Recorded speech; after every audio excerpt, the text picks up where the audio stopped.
Welcome to today's Explainer. We are jumping right into the fascinating life of a truly forgotten revivaler of Islam.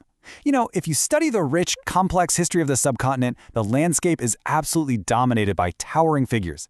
But today, today we're shining a spotlight on a crucial name that usually gets left in the shadows. You've probably seen this rather complex string of names pop up in your O-level or IGCSE Pakistan studies syllabus, right? And it leaves you wondering, who exactly is this? Is it one person? 3 different people? Why all the slashes? Honestly, it can be incredibly confusing when you're just trying to get your historical facts straight. But the truth is, he's a vital, yet entirely forgotten revivaler of Islam.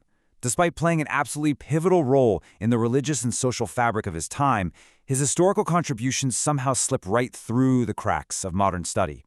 So our goal today is to fix that, giving you exactly what you need to know about him. Here's our quick agenda for today. First, the forgotten revivalist. Second, who was Dudu Mian? Third, the Farisi movement context. Fourth, a 4-mark exam question. And finally, broader history and culture. Kicking things off with Part 1, the forgotten revivalist, an overlooked legacy. To put this into perspective, just think about the number 1029. As of our source data, a primary study lecture dedicated specifically to introducing this figure, who, by the way, is officially on the exam syllabus, only garnered 1,029 views. In the world of digital education, that is literally a drop in the bucket. It just goes to show how wildly under-researched and under-discussed he is compared to his peers. It's kind of like a self-fulfilling prophecy, right? Because he isn't talked about, students don't search for him, and because nobody's searching, less material is made. But remember, a tiny digital footprint does not equal a lack of historical importance. Moving right along to Section 2, who was Dudu Mian? Let's decode these aliases. What's super fascinating here is how his identity is almost split in two. Out on the streets, the masses talked about him using the shorthand titles Dadu or Dudu Mian, but his formal historical name, the one that actually anchors him in the historical record, is Mohassin Odin. So think of Dudu Mian as the everyday conversational title, while Mohassin Odin is the formal name that cements his place in history. Simply keeping these two aligned in your head is step 1 to mastering his story. All right, Section 3, the Farisi movement, context, tracing the lineage. His historical progression flows in 3 very logical steps. Step 1 is the initial foundation laid by his predecessor Haji Shariat Ullah, who introduced a strict return to the core obligations of Islam.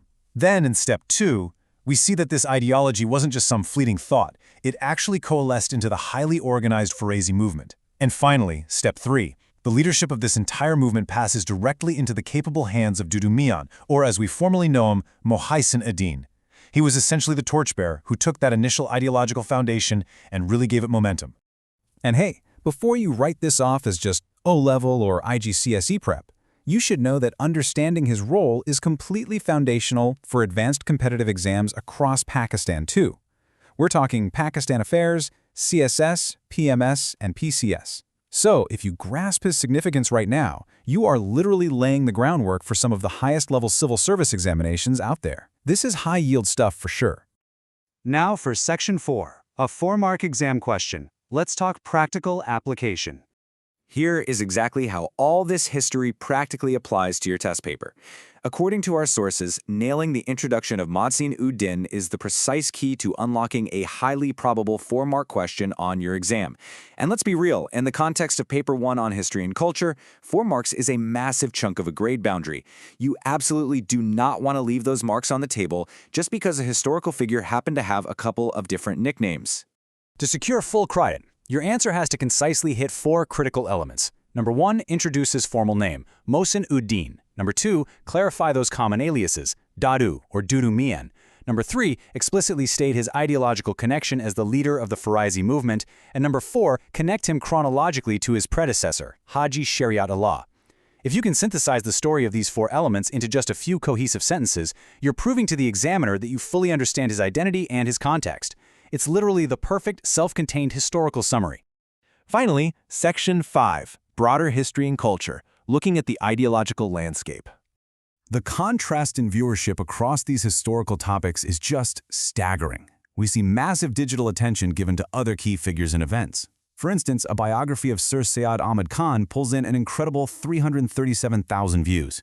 A deep dive into the Maududi versus Deoband ideological debates, that attracts 166,000 views. And then, way down at the bottom, we have our subject for today, Dudu Mian, sitting at just over 1,000 views. It shows you exactly what parts of history the digital algorithm, and by extension the modern student body, tends to favor.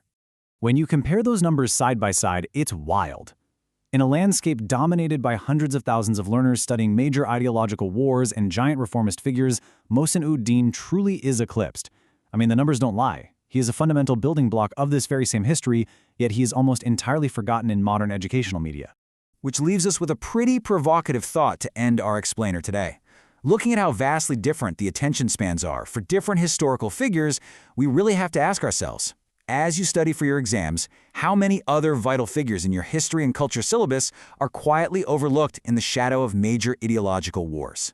Who else is history quietly forgetting? I highly encourage you to look closely at your syllabus, find those obscure names, and bring them into the light. Thanks so much for joining me on this explainer, and happy studying.